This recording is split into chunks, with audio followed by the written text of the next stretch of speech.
Hey guys, welcome back to the Gut Girls podcast. We're so excited to have you on today, and we're going to take a little bit of a different take today on the podcast. If you guys have followed us since episode 1, you've heard Diana's story as she got started in her, let's say, like gut health journey. And if you followed us throughout many of our podcasts, we've interviewed people to hear their testimony about their own gut health journey. And so today we thought, why not do an update on Diana, kind of like in real life and currently what's going on with her family, so that you guys can also see how do we do this on a daily basis and how do we expand it to our families, since Diana has been doing this now for years. What does that look like? So we're going to get started. I will say this though, something Diana and I were talking about before we started recording, and I'm looking at it now as we're recording, is I'm like, oh my gosh, you can tell it's winter. I look so pale. Diana, even though it's winter there in Tennessee, she naturally has this golden skin, and it just looks great compared to my pale Virginia skin tone up here. So, Diana, welcome on, since we are kind of hosting you today. And we also talked about the fact that you guys, if you're just listening to us, then you obviously can't see us, but glance down at your phone every now and then, because we laugh about the fact that we have no idea what to do with our hair at this point. So, I mean, I have mine kind of clipped back up. If we were to ever cut our hair really short, maybe try to look a little bit more masculine, this is probably what we would look like, because we, don't have any hair. The headphones with a podcast are just like, as a woman, you're like, what do I do here? So it's a little bit awkward, but it is what it is. We can hear each other, and we feel like it's a lot clearer. We're in the headphones, so hopefully you guys appreciate that, listening to that. Yes. So, okay, let's dive into Diana. I figured we could start with, there's lots going on in your family. So to give even listeners who maybe don't know, maybe someone's brand new to the podcast, who's all in your family, and kind of give us a little bit of what's going on with everyone, because everyone's in a different season of life right now and different things are happening. Yeah, so we laughed about this, could take a while, but I'll try to give you the Cliff's Notes a little bit about that. Like Angela said, I'm probably 8 or 9 years now into kind of this new health journey for me. So do I have it perfectly? No. I had somebody ask me the other day, they were like, wait, you eat ice cream? And I'm like, well, yeah, but not every day like I used to. I definitely still eat it occasionally, and I don't do this perfect diet or anything like that, but I eat for my gut health, because I know that that's a major reflection on how I feel, and how my skin looks, how my joints feel. And obviously I know that, eliminating well, all of those things, detoxing properly, all those things are so important for me. So I have created this new sort of routine and lifestyle, making sure that I hit what Angela and I kind of call all the pillars of health. One of the things you taught me a long time ago was, imagine this table, like this round table that has these legs on there, and each one of those legs represents a pillar of health. So it's nutrition, it's movement, it's stress relief, it's what am I missing? Exercise, mindset, all the different things, right? And so sleep, of course. And so if one of those is like broken off, then the others have to be perfect, or the whole thing is going to fall over. And when I say perfect, they need to be on par, right? So you need to really be practicing those well. And so that's what I do. I really try to focus on that. So if I know that my stress is really high, I focus on my nutrition more, right? I make sure that I get in my sauna more. I make sure I'm doing like gentle movement more. So I make sure that like I can keep that balance. So that's probably the best way to describe kind of how my overall lifestyle, if that makes sense. So that's kind of what I am, and I'm juggling all of these things. I actually own 3 different businesses. Obviously Gut Girls here is our online business. I own a retail store called Nature's Elite, and I also just recently partnered with a doctor out of my local town, and we opened up a new business called Revive Wellness, where we do an IV therapy, and we really are expanding quickly there. And so I'm trying to juggle all of those while juggling 2 teenagers. I have a husband. And so life is busy. And so doing all that, managing all of that is really challenging. And I have to be super, super mindful to make sure that, at the end of the day, I'm not trying to pull my hair out or one of my kids' hair out, right? So that's kind of what my life is. Yeah, I mean, that's interesting because I feel like what we hear often is people say, like, Dana, how are you doing that? The fact that you just said you have 3 businesses, 2 very busy girls, family, how are you doing this? So that's the questions we kind of want to get to today so people understand. And I love just to say how you've already mentioned, so guys note, like, it's a balance, right? Like when she's talking about that table or that stool with the legs, it's a balance. And I think people often say, like, this is an impossible balance, though. Like, that's what I hear all the time from everyone. They're like, if I focus on this lets go. So let's dive into those, I think. Like, let's dive into each of those pillars so people can understand how that balance actually works in real life.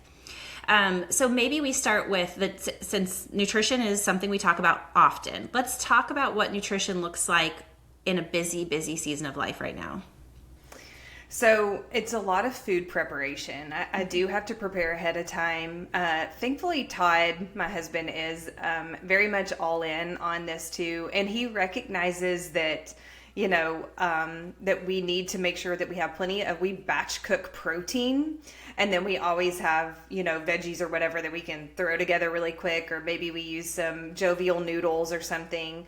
And so we are making sure that we're prepared ahead of time. I made sweet potatoes on Sunday. I will run out of those today. Make sure to give me plenty of fiber. I always have nuts and seeds. So I'm just constantly kind of adding those things. And even though a lot of times it is on the go, I'm still super mindful of what my plate looks like. And we talk about that. I'm making sure that I always have protein, making sure that I'm always eating a good healthy carb, making sure I get in some things like berries, and then of course the fiber part with the sweet potatoes and stuff like that. So I still am super mindful of how to make that plate, even though it might be in like a little container that I've pre-made for my day. It still has that mindset. And then obviously, like, I'll throw an avocado or something like that to make sure I have plenty of healthy fat. So that's kind of what I do for my nutrition, to be on the go. I do drink during this season of life right now.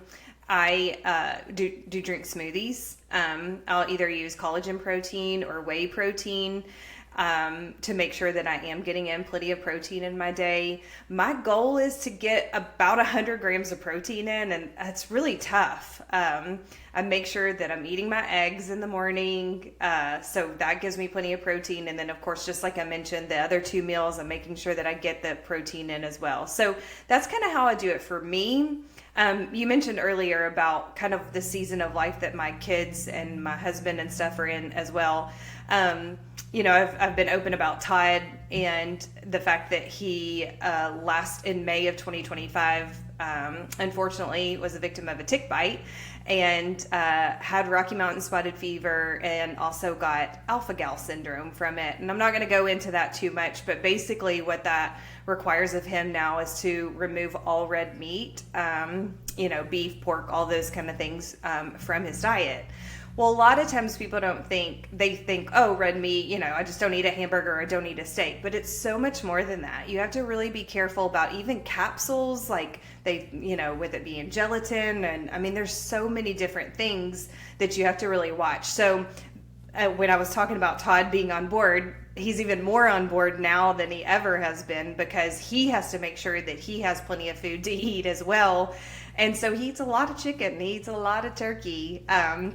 And we kind of laugh about him if the girls and I are eating a burger or steak or something like that, and we're like, "What are you having, Todd?" And he's like, "Turkey tacos." Like, he'll just season it with taco meat a lot. So again, all of that comes into the preparation ahead of time so that we make sure that we both have stuff, because we are very much on the go. So then let me ask, because I think if I play devil's advocate, like if I'm a listener, I'd be like, okay, so do you guys ever eat out? And if you do, just listening to what Todd has to be intentional about every day, like how do you guys do that? And so kind of take us that route for a second. Rarely do we eat out now, and of course he sometimes it's uncomfortable having to say, hey, we have these food restrictions or whatever, but we did go to a restaurant that does hibachi, so they cook right in front of you or whatever, and we were talking to the lady, the nice server, and I said,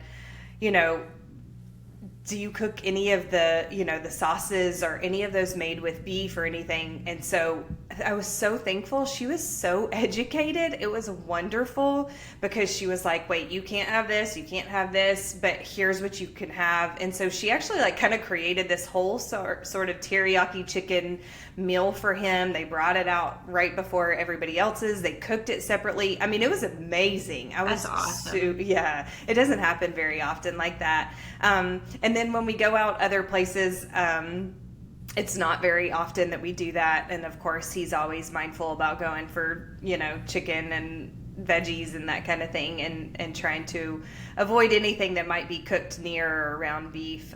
Thankfully, it sounds like based on some of the things that I've read and researched, and I'm even in a lot of community groups and stuff about alpha-gal syndrome, a lot of people are very sensitive to it. And what I mean by that is even sort of smelling the fumes, Todd wouldn't even be able to cook on the Blackstone like a burger for us, where he would just sort of inhale that, and they get hives, they have major reactions, lots of GI distress and things from it. But thankfully, Todd Todd is not that sensitive. I like to think that a lot of the work that we've done with ozone IV therapy and really boosting his immune system, and something that you've mentioned before too, where even though it's really kind of been my gut health journey, Todd's been doing it along the way. So we've really made sure that his immune system is supported along the way too. And so I really feel like that's made such a big difference as he's kind of navigated this new disease and illness with the alpha-gal syndrome. So going out to eat is pretty rare for us. We don't do it that often. Yeah. I'm glad we talked about that though, because it's interesting to hear, once you start talking to the server, it was she opened up too, where I think a lot of people, when they want to go out to eat, they hesitate because they're like, oh, I'm putting a burden on the server. But I would almost say nowadays, people are way more educated about food sensitivities, at a restaurant, the servers, the staff. And I do think that we're meant to do things in community. So you bringing her into that was a moment for, while she's cooking for you guys, to serve you in a way that you needed to be served. And so I actually think that's beautiful that you guys definitely shared, hey, this is what we're struggling with. Can you help us know what we can eat on the menu and what we can't? I think I would encourage everyone to do that. If you're trying to go out to eat and you're just unsure if you should speak up or not, absolutely. I think it's a necessity. Yeah. So then talk to us a little bit about, I know your two girls are in, sports and heavily active. So let's since we're on the nutrition topic, let's dive in. How do you do this for them? Because a lot of people listening are like, okay, I might have this down, but how do I do this for my kids, especially kids in busy seasons like yours? Mm-hmm. So my oldest daughter is a sophomore in high school. She's a great swimmer. She's been swimming for a long time, and she actually qualified for the state swim meet. And so one of the things that we do kind of leading up to those events like that, one is we make sure she stays really hydrated going into it. So she's been doing the Designs for Health Electrolyte Synergy. We've been making sure that we're keeping her really hydrated because they have kind of been doing a little bit more work. We also start to prepare a few days in advance for additional carbs for her, good quality carbs. We use the Jovial noodles. We'll do rice, things like sweet potatoes. She doesn't love those, but she just won't eat them anyways, And I love that she is mindful enough. Now, don't get me wrong, she doesn't have a perfect diet either, but she's mindful enough to know that I need to take this prepared. I mean, she's one of the ones at the high school that takes this prepared meal. She uses the microwave. I think there's 4 people in the entire high school that use the microwave, and she's one of them. And they're like, what are you eating today, JCK? So she's not going to the cafeteria like everybody else, because she knows in order to meet her goals, she needs to do this. And she also does it for her skin. She tends to be a little bit more like me, where if we're sensitive to things, it doesn't happen generally with GI issues immediately. It happens more with skin issues. And obviously she's a teenager, so that makes it even a little bit more challenging with hormones and everything. So she's really mindful about that, and I love that about her. And Michaela, she's track. She does track and she does basketball. She recently just had kind of a little bit of a almost freak accident a little bit on the basketball court, the very last basketball game of her season, where somebody kind of fell into her from behind, and unfortunately she sort of dislocated her knee, popped the ligament. It's called the MPFL. I'm not going to go into it too much, but popped that ligament that holds sort of the kneecap in place. And obviously I know you, as with your chiropractic background, you're like, oh my gosh, let me explain this a little bit better. But I'm not going to. You're doing great. Keep going. But what was so interesting and what I love so much about her story is, for several weeks, I mean, y'all, when I tell you that this thing across the basketball court, we could see it swell immediately. I was up in the stands, and I mean, it swelled up as big as my head. I mean, it was humongous, you know? And so, you know, for weeks we were thinking she's going to have surgery. We did end up having to have an MRI that showed that she popped that ligament. But what's so beautiful, and what I love to think that maybe we've been doing a lot of things right with her, doing collagen and stuff. A lot of times people, when they do have that dislocation and the MPFL tear, a lot of the times they tear other things like the ACL and the MCL or meniscus or something else along the way. But those things were perfectly intact. And so we were able to avoid surgery, which is awesome. So Michaela right now, we laugh about her nutrition because she either is like, she loves like these fun sugary drinks, or she eats like shredded chicken and like nothing in between. And I don't know how to explain that other than she's not like a potato chip, French fry kind of person. She just would rather have like a Starbucks pink drink, or if we are eating some, you know, fun, like delicious, elaborate meal, she's like, I think I just want like plain shredded chicken. I don't know. So does that like make one sense? extreme or the other. I remember visiting y'all, and she had that Starbucks pink drink, and I think it was almost like with me in the car. She was like, "I'm gonna drink this." Oh my gosh, I just can't even with her. But the good thing about her, also with JCK, now that that Michaela, she's in 8th grade, she's 14, she knows that it's going to require her some work to get back to doing her sports. And so, of course, obviously she's doing some physical therapy and really trying to strengthen the muscles and everything surrounding the knee. But I've had a lot of people interested in this, so I thought I would just tell you, she's doing a lot of, we're doing a lot of collagen, creatine, vitamin C. So I actually specifically asked the surgeon about, you know, supplementation, what kind of rehab and therapy and stuff that she would need to do. And those are the things he suggested for her, is to do the creatine. Vitamin C is so healing. I think did we do a whole podcast on creatine too one time? I don't know. Maybe we talked about it. We've talked about it, but maybe something we could do. Yeah. Collagen. So she kind of like mixes this whole kind of concoction, and we make sure that she drinks that every single day. I do have her doubling up on her omegas as well, because that's kind of driving down the inflammation. What are other things we've done? I even did castor oil directly on her knee, which I love. I think I mentioned this before.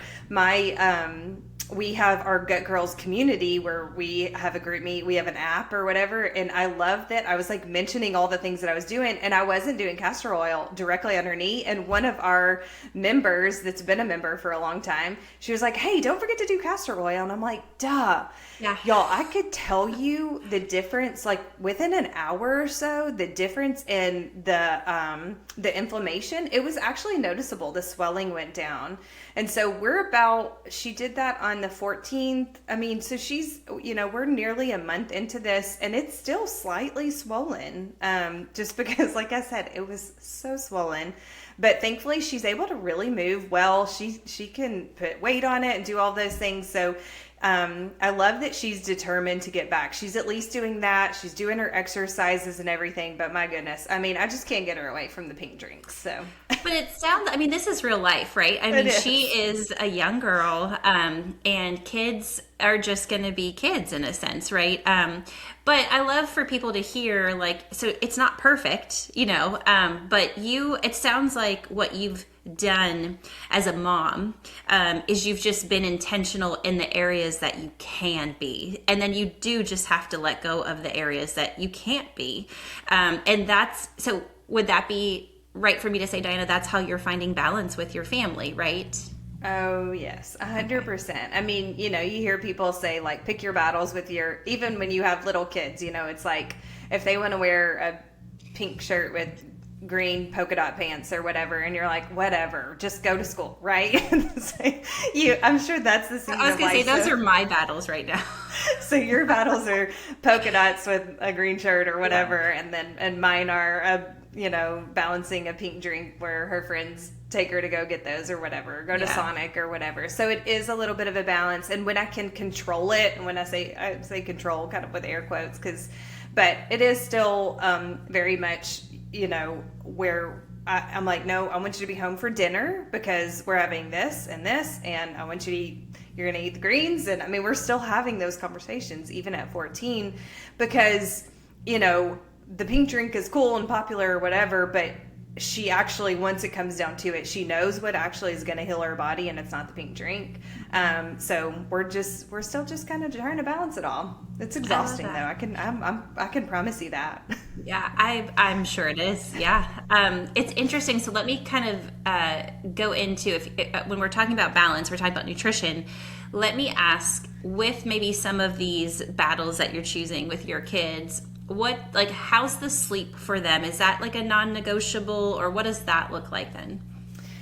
I'm the mean mom. They have screen time, and that cuts off at a specific time. I think it's at 9:45 every night, so that their screen time is done.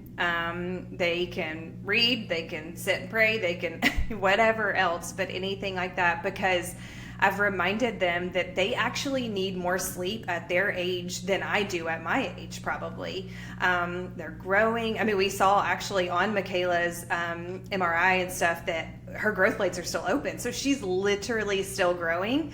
And so we have to make sure that they do get adequate sleep. And they know that it's a non-negotiable in our house that they get sleep. And that's kind of how we've always been. I actually started, thankfully, both of mine were good sleepers when they were babies. I started a routine, put them in their cribs, very early.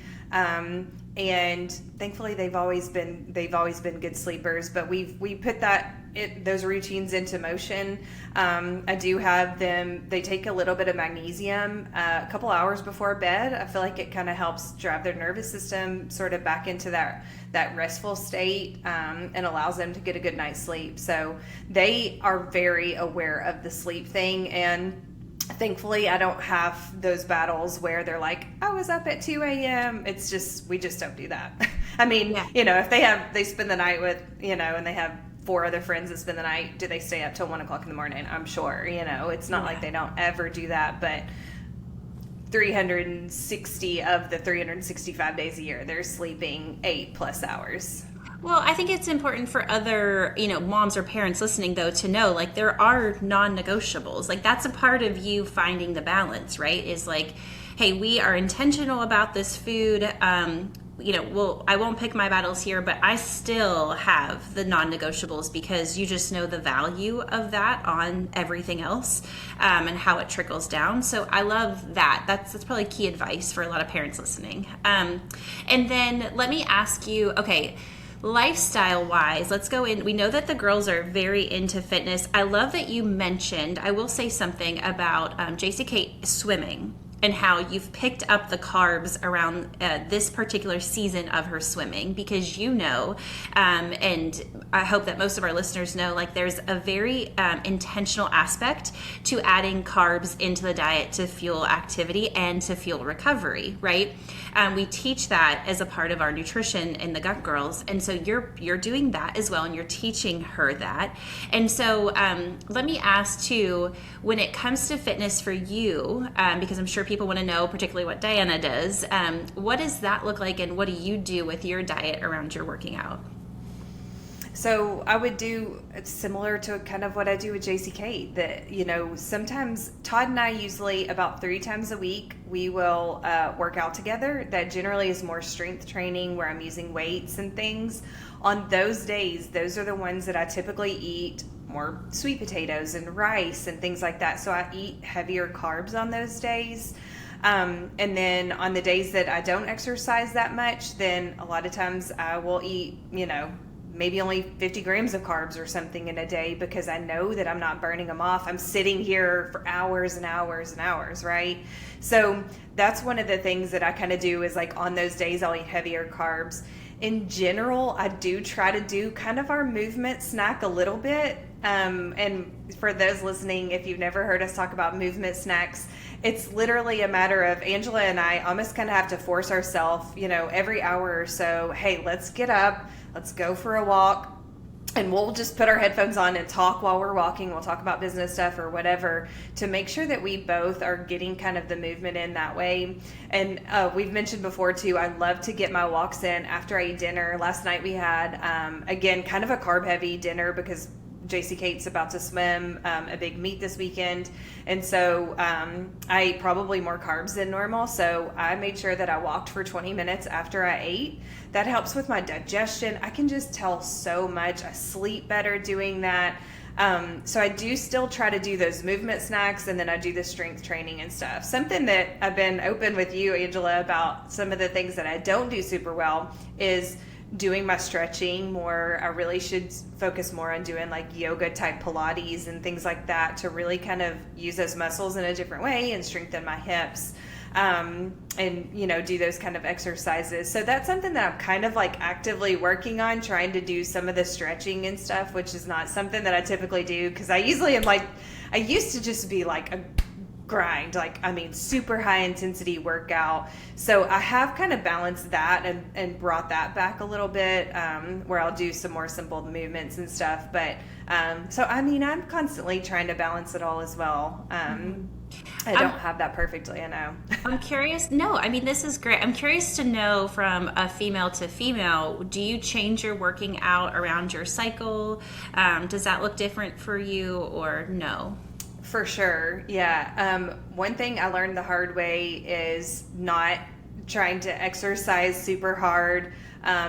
Definitely on day one, the first day of the cycle, and really even the next couple of days. I actually made the mistake of, sometimes you actually feel better, because you kind of have this surge of hormone, and whatever. And so I worked out, and then I was like, I'm going to hop in the sauna too. Y'all, I felt horrible. I really did.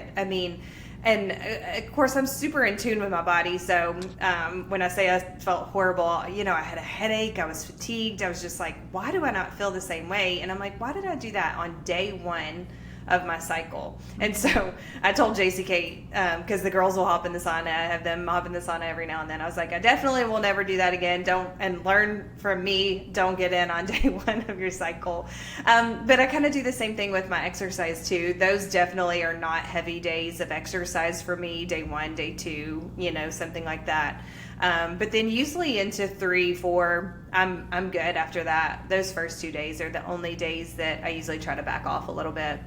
Do you notice around your cycle, like a cravings? Because I know a lot of women have cravings around their cycle. So do you notice that, and what do you do there? Not near as much as I used to. I think, you've taught me over the years just how to kind of balance that out a little bit.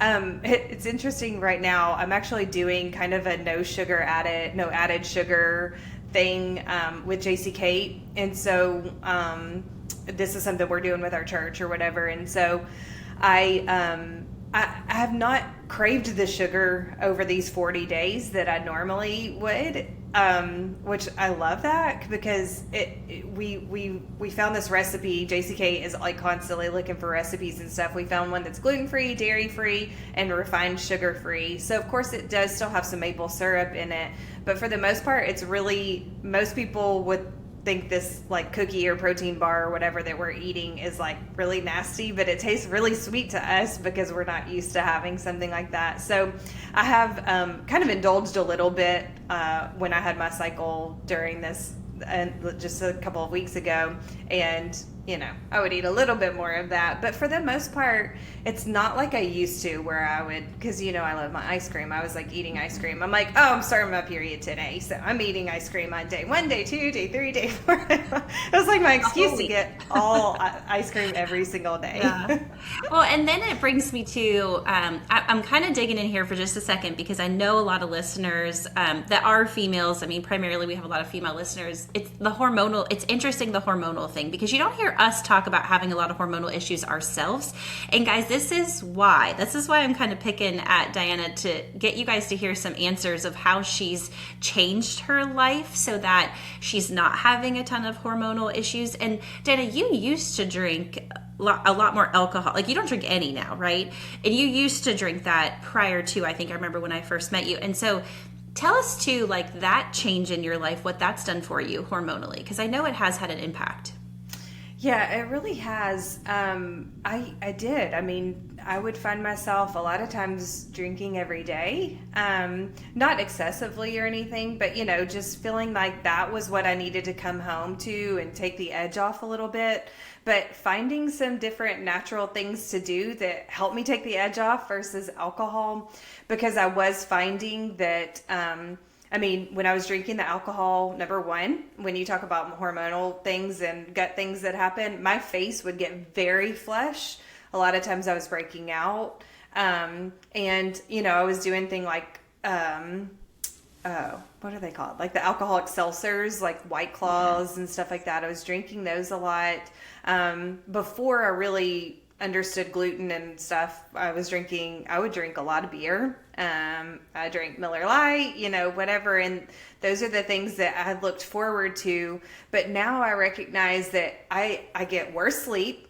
My face breaks out. I just don't, I mean, I carry more weight around my belly area when I was drinking alcohol. I mean, and of course, all of that is gut hormones, right? I mean, so I just was not, I just didn't feel my best. And so I kind of made the decision, and I'm not saying I probably have had, I'll just tell you, I've probably had 5 total alcoholic drinks in 2 years.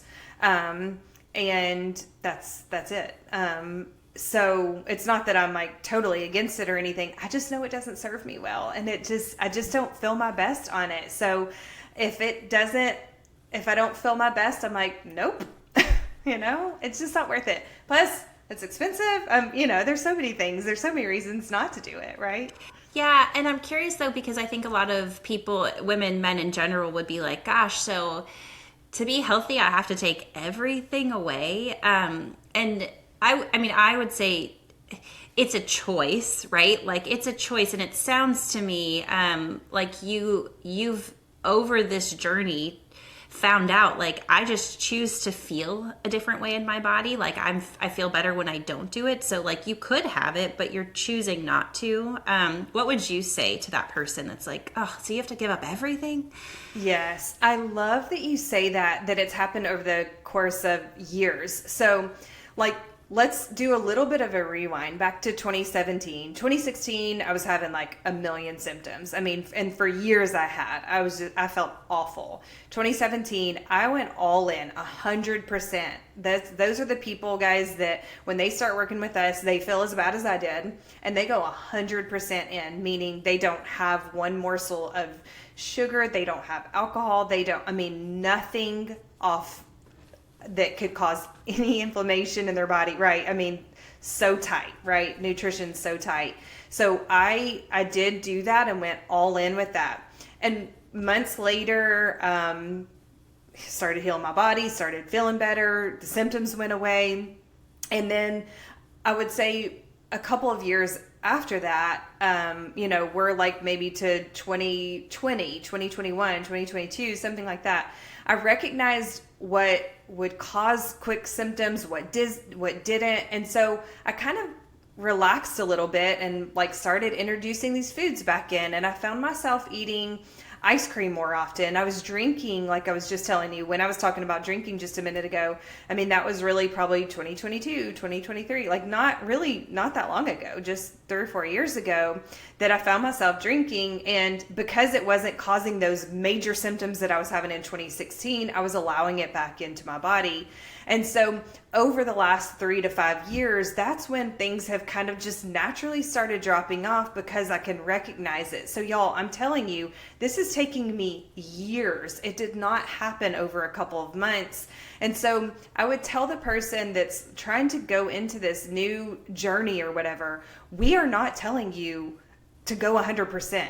You don't have to. If you want to, you can do that, and we'll teach you how to do it. But a lot of times people do like I did, where they almost kind of go back to their old ways. So that's why we really almost would prefer you doing it as this balancing a little bit. Maybe you are way stricter than you used to be, and you go from the standard American diet, to 90% of the time you're eating whole foods or something like that. But that 10% of the time, you're still going to enjoy, going out to dinner or, birthday parties or whatever. And so figuring out how to do that balancing is what I would really do. And what I would suggest is, if you're in the middle of a journey and you're like, oh my gosh, I have to give up everything, I would say give up the stuff that's easy to give up. Like I can do without that, and prepare ahead of time, knowing, I usually tell people, if you do the math, 80% of the time, if you were going to go 80-20 diet, right? You're at a standard American diet, meaning, you go get a Hardee's biscuit for breakfast or, whatever it is that you're doing. And you are eating a lot of fast food and processed food and stuff like that. I'm speaking to that person. So if you're trying to go 80-20, assuming there's 7 days a week, there's 3 meals in a day, that's 21 meals in a week that you would do. So if you're going 80%, somebody's going to probably laugh at me, but we'll say it's like 17 meals during the week. So it's like 17 meals during the week that really need to be spot on. And then the other 3 to 4-ish, something like that, would be something that you can have, a little bit more wiggle room. Those are the things that you look forward to. So one thing I would say is, don't just like do this major cheat day where you go like all in on Saturday. Separate those times. Like, hey, we know that somebody's birthday's on Tuesday, so maybe you leave a little bit of wiggle room for Tuesday night to have a small piece of cake or something like that, so you don't feel totally left out of the birthday celebration. And then maybe on Friday night, everybody's coming over for pizza or something like that, and you allow yourself that wiggle room. So not like, I don't want you to say it's like, oh my gosh, like I've been, I'm like binging on those days, but it's just kind of spacing it out, plan it out. And I would even say, even more than a week, like do it in a month. Like I know that, we have a birthday coming up this day and whatever. And so just allow yourself kind of those times. And that's what I would say is kind of balance it out. Don't feel like you have to just like cut everything out of your life. It will take time, years. My best friend, I know she's going to be listening to this, Diane, she would say the same thing. She started with us maybe in 2021, something like that. And it's taken her also years to kind of like get to the lifestyle of it too. And that's what I love about her, that she's just so open about it. She's like, I think I said on here on one of our podcasts that she's like, I didn't know what like protein meant. Like, what did you really mean for me to do? And so it's taken her a long time to really kind of figure out this good journey. So that's what I would say to those people that are just starting out. Like, you don't have to be perfect. You really don't. It's going to take a while. You have the rest of your life to figure this out. I love that, because I think we also hear a lot of times people say like, I just want to be told what to do. And it's like, yes, I totally understand that. There's times in my life I'm like, you make the decision for me because I'm not doing it right now. I'm decisioned out. And so I get that. But I also would say too, the journey teaches you, like you just said, I know exactly if I want to have an alcoholic beverage, like I know now what that does to me. So I have to then sacrifice somewhere else. Like I'm going to have to be more intentional with sleep, stress, nutrition, exercise, because I'm choosing this. And so I think what you are basically, like, to kind of summarize up, is over your journey, you've learned so much about yourself that it's like you now know how to put the puzzle pieces together, and it's easy, right? Like it's like I know exactly where I have to shift here if I want to do this, and then you choose. It's also empowering, right? Like you've been empowered because now you're like, I get to choose when I want to do these things. Where I feel like a lot of, especially women, are like, I have no wiggle room around my cycle because it's painful. I'm, excessively bleeding. I'm out the week before, the week of, so I don't get to choose. But what I'm hearing you saying is you've learned so much about your body that you know how to keep that cycle, like, in really like a good status quo per se. So then you're like, I know what it requires of me to keep that normal. And I'll say that in air quotes because everyone's cycle is different. So then if there's a birthday that falls around that cycle, I could have a little bit of indulgence and my cycle won't be blown up and I won't be miserable because I know all the other puzzle pieces because I've learned them, right? 100%. Spot on. That's amazing. I love that for you. So then that brings me to, okay, last pillar, guys, because this is important, is the stress pillar. Because if you've heard us talk, stress can outdo a good diet, a good exercise. It could outdo sleep. So Diana, what do you do for your stress management? Maybe how that's changed over the years that helps you keep this balance. My kid, I laugh when you say that, like, how do I balance the stress? Because my kids would probably be like, well, I'm stressed out all the time. But for me, I feel like, and that bothers me that they feel like I'm stressed out all the time. But, they give me a hard time. They're teenagers and, and I do try to manage that as well as I can. And so I don't think that they would truly think that I'm stressed out all the time, but, they see those stressful moments. Absolutely, for sure. But one thing that I've noticed, and you and I laugh about this because I did this for years where, I was like so tense and stressed out all the time that I found myself getting a cup and like getting ice out of the refrigerator. And I found myself like almost shrugging my shoulders, like trying to and I'm showing it on for the people listening. I'm like showing what I was doing.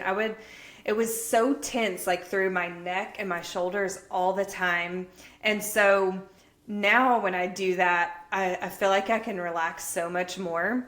So a lot of the different things that I do, I mean, of course, I'm just like everybody else where I go through different seasons where I do it well and where I don't do it well. One thing, if you know me, you know that I absolutely hate cold weather. I hate winter.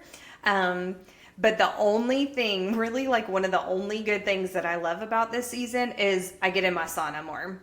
And the sauna really does a great job for me. I think mostly, I don't even know if it's like so much the detoxing part of it or if it's me going in without an agenda. I just go in, I have my thoughts, I have my prayers, I dream during that time. And so I do some of those kind of things, as far as like getting in the sauna. Something else my kids make fun of me about, but they do it now too. And because we talk about breathing the right way. And this has been huge for me, as corny and as ridiculous as it sounds. And I talk to sometimes hundreds of people in a week, and if I mention this, they're like, oh, really? Breathing? That's ridiculous. But what I've learned so much is like this diaphragmatic breathing from the lower area, excuse me, versus the upper area just can make such a big difference. Trying to drive your body back into that parasympathetic state, that rest and digest state. And that's also something that I've learned over the years. So I do this in a couple ways. Number one, if I'm going into like a stressful meeting or something like that, even when I'm at my store, if I'm about to do a consult, I'll shut the door. And literally, if somebody ever like looked in at me, I'm probably got my eyes closed, I'm praying, and I'm just breathing. And doing those like 3 good breaths like that can make a huge difference in how you feel for the next few minutes, the next hour or so. So I do that. We already talked about the movement and stuff. But then I've also kind of taught my girls that part too. And so they're like, I know, Mom, breathe, like if they're feeling stressed out, because they have had times where they, have really stressful times or whatever. And so we talk about how important it is to do those breathing exercises. So I would say that's probably my number one thing, is really trying to work on the nervous system a little bit. I already talked about magnesium. That was something that I didn't even necessarily add when I was working with you. That's something that I probably added in the last, 3 or 4 years, where I'm consistently taking magnesium, and I can notice a big difference with that. I was never tested to know that for sure I was deficient in magnesium, but the fact that I can tell a difference, that's where I know my body so well, that really makes a difference for me.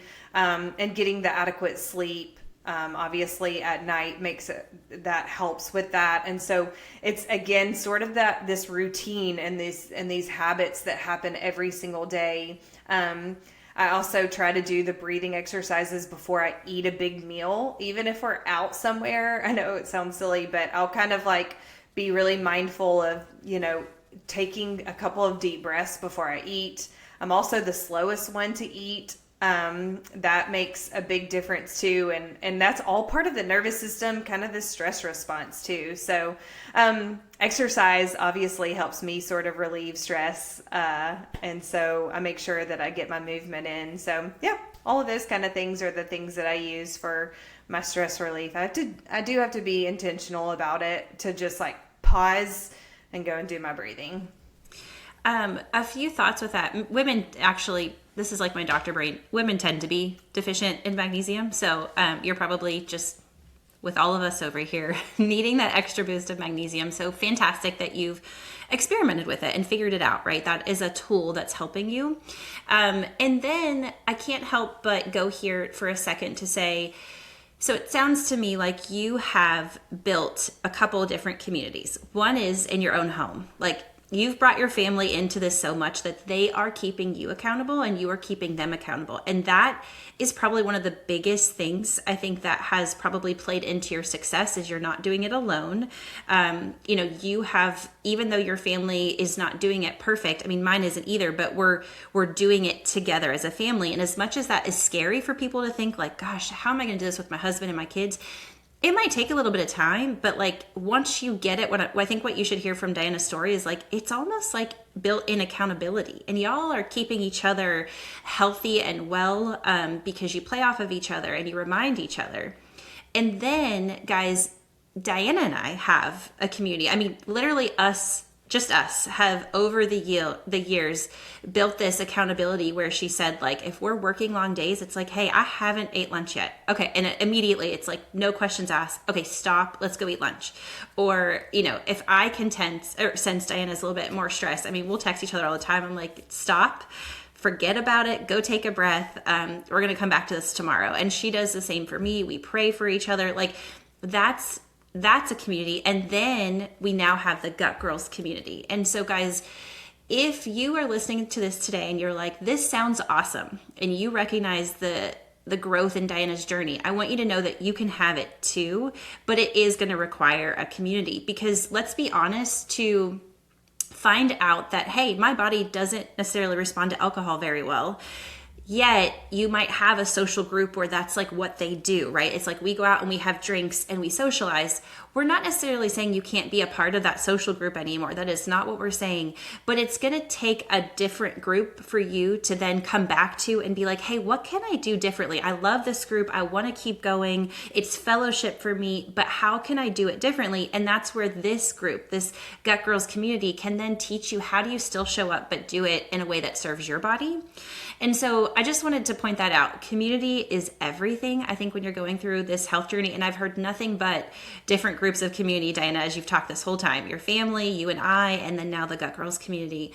And so if you need that, guys, this is what we're here for. Reach out to us at our website. We're launching these awesome tiers now that you can join us at whatever your financial budget is, we're offering it to you. And so we want you to be able to access this community for wherever you are in life. Our goal is to meet you where you're at. Excuse me. So make sure you reach out to us, get involved in the community. And Diana, is there anything else that we're forgetting before we sign off today? No, I think that's it. We're gonna, I think next week when we do this, we're gonna tackle your family and your community and what you do. Because I know a lot of people, think that you have this perfect diet, and you shared with me something that you really don't do very often. So I'll leave that as a little bit of a teaser, and even kind of a symptom that you experience from it. So we're gonna dive into your journey next. Yeah. So we'll meet you guys back on the next podcast. The Gut Girls podcast is for educational purposes only and is not intended to diagnose, treat, cure, or prevent any disease. We are not acting as licensed medical professionals. Always consult your doctor before making any changes to your health routine.